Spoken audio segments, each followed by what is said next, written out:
Welcome in, Geico Outkick Studios, rolling through the Monday edition of the program. Appreciate all of you hanging out with us. We're joined now by Shawne Merriman. You can hear him on the Lights Out podcast, breaking down a lot of the NFL action that happened yesterday as we get ready for the completion of NFL Week 7 tonight. But first question for you, Shawne Merriman.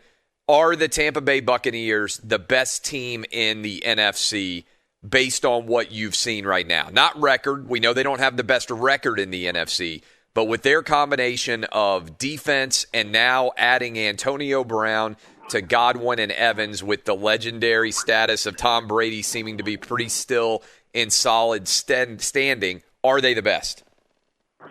Well, I think they're the most dangerous, right? Because this is a team that if you look at them, they're built for long-term success. And even though they had a rocky start, you know, all the additions with Antonio Brown and guys getting back healthy, they look like they're going to be the most dangerous team. So the best, it's hard to say, but definitely the most dangerous. Okay, and the flip side of the Tom Brady's team looking great, being 5-2, is the New England Patriots look done. Cam Newton was bad. They got dominated by Jimmy Garoppolo and the San Francisco 49ers. Are the Patriots in any way a playoff team this year? Can they fix what is wrong with this team? Yeah, somehow, some way, I think they'll end up in the playoffs. They'll squeak their way in. I think they're starting off extremely slow because they're not used to what they're going through right now. They've had Tom Brady there for 2 decades, and now they're trying to figure out a new way of life. So, yes, I think they always have opportunity because of their division. Obviously, Buffalo's playing great. Miami's came on strong. But you got a weaker division when you're seeing guys like the Jets. You always have a chance. So if they find a way to get hot somewhere towards the middle of the season, towards the end, then, yeah, the Patriots, you can't count them out. How many times we count the Patriots out and they just find a way to squeak in? Oh, a ton, but at least then they had Brady. I just don't know what exactly is going on with Cam. In the biggest game of the weekend, I felt like we learned a lot about the Titans and the Steelers, and it was that both teams were for real. They basically played to an even tie if you get a made field goal at the end of regulation like you should have from Stephen Gostkowski. The Steelers came out and dominated the first half. The Titans really dominated the second half. What, if anything, did you learn about these two teams? Well, they were both undefeated. But one thing I did learn is the Steelers is the better undefeated team, right? They did a magnificent job early on stopping Derrick Henry in the first half, making him change his feet, slow down, change directions in the backfield, didn't let him get going downhill.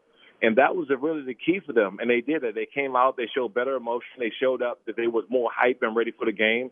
Maybe they was hearing the talk of Derrick Henry all week. I remember when I was playing, if you heard a running back was coming in and he had a lot of hype, I mean, we basically put that up on our lockers. We put it up in the locker room as the guy to beat. It was more like we need to beat this team, but we need to stop this guy. And they came out the first half showing that they needed to stop this guy, and they did that.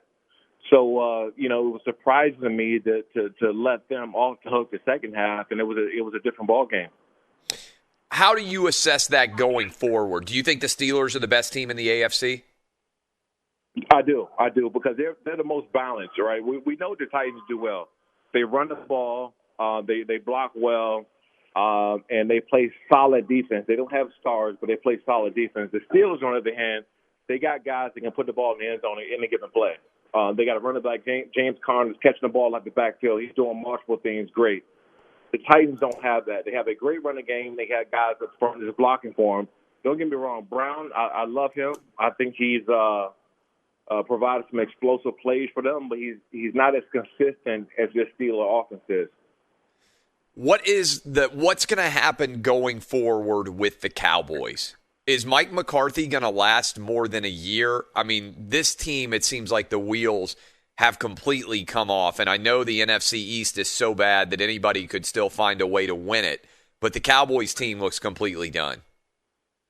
Yeah, normally you would look to move coaches and fire coaches halfway during the season with McCarthy, but the fact of the matter is the division is so bad that you always have a chance and opportunity, so you don't fire coaches that way. Also, you got a bunch of injuries. Offensive line, Zeke fumbled 3 times last game. You got a bunch of uncharacteristic things going on. So you don't fire coaches when those type of things are happening. But let me tell you this. If they don't win a division and they don't go to the playoffs, he will be fired. He will not make it through a whole year. It is kind of wild to think about because Cowboy fans kind of had this idea, Jason Garrett is the reason we can't take the next step.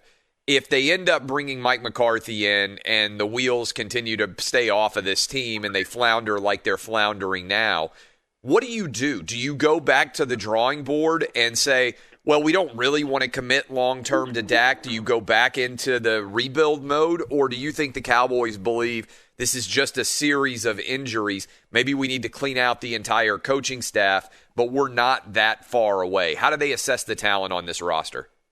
Yeah, first and foremost, in my personal opinion, I think they kept Jason Garrett 2 years too long.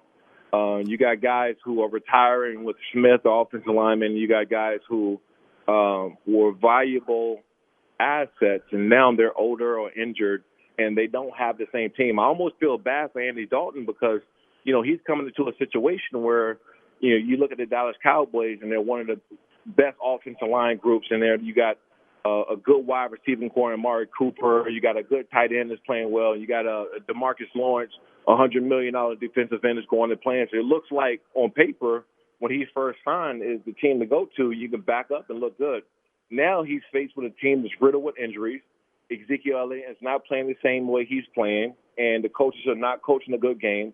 So he's almost in a situation where he's set up to fail. And I feel very bad for him because he spent so many years in a bad organization with Cincinnati. Now he has to deal with a bad situation with Dallas. We're talking to Shawne Merriman. I encourage you to go listen to the Lights Out podcast that he has. One of the things that I think is interesting, Shawne, as you kind of look ahead, is a lot of teams are bad, and maybe Trevor Lawrence is sort of the light on the horizon for them. How many teams do you think legitimately are going to end up in the mix?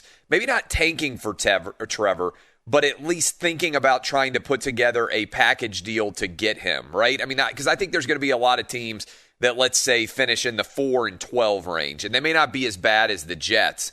But what are the Jets going to do? They want multiple picks for that number 1 overall. Are they going to take Trevor Lawrence? How much attention do you think starts to pivot as we come up on the halfway point and so many teams already have been eliminated, looking toward that brass ring, that difference maker that Trevor Lawrence could potentially represent? Back when Eli Manning elected not to come to the San Diego Chargers at the time, I looked at him as a guy that, not confident, someone who is weaker, and, just not a trustworthy person. Now that I look at the business of the NFL, if I was Trevor Lawrence and the Jets tried to draft me, I would opt out. I would do everything I can not to go. And for the simple fact of they're not trying to do anything in that organization to win. They're making all the wrong moves. They're hiring the wrong people. Adam Gase needs to go. The GM needs to go. Multiple things need to happen in the organization. And as someone like Trevor Lawrence who's coming in, don't waste your career on an organization that don't want to win and don't want to put you in the best situation to win. So you opt out not to go to them. So if the Jets elect to draft him, I would hold out and not go. Now, Joe Burrow is a case we're seeing prime example, right? I mean, they're throwing 60-plus times a game. They're putting a rookie in a bad situation. A good organization don't do things like that. A good organization don't put your rookie, a guy that you look to be there 5+ years, in a bad situation to throw 60+ times a game. That's a horrible thing to do. So if I was Trevor Lawrence, I would absolutely 100% elect not to be there to the Jets if they were to draft me. And then that creates, and that's an interesting perspective that you have now as an NFL veteran, that would then create a lot of trade drama, right? Because there are a lot of teams, if the Jets end up with the number 1 overall pick, if Trevor Lawrence is saying, hey, I'll sit out for a year, I can sign endorsement deals, I can make a lot of money, I can go back, maybe even play at Clemson another year. If he did that, there would be a lot of teams, much like what happened with Eli Manning and the Chargers, that would try to do whatever they could to get that pick to be able to acquire him as a talent. Yeah, and if you really look at it, Eli did it for a situation. He didn't want to be in a market that was smaller. It wasn't necessarily organization. It was a smaller market. The Jets are a bad organization. They don't treat players well. They don't put guys in great positions to win. And for that reason, you don't want to go there and be a waste. And I know you don't want to be looked at as a problem child or a guy that's coming in and think he's the best thing since sliced bread. But at the same time, when you're the number one draft pick, you want to be in a situation to win. You want to be able to look at the ownership and say, you know what, these guys are trying to put me in the best situation to win. Look at what's happening in Cincinnati, period. If you look at Joe Burrow, he elected to go there. He didn't make a big deal about it. People wondered if he was going to go there or not or complain or anything. He went there, but they're not doing the right things with Joe Burrow. They're treating him as if he's the guy that's going to be there for a year or two, a couple of years, and not their guy that's going to be there 5 or 10 plus years. So if the Jets, if I'm Trevor Lawrence and the Jets elect to draft me, I would not go. Outstanding stuff as always, my man. It's Shawne Merriman. You can hear him at the Lights Out podcast. We'll talk to you next week. Thanks, guys. Thanks for having me on.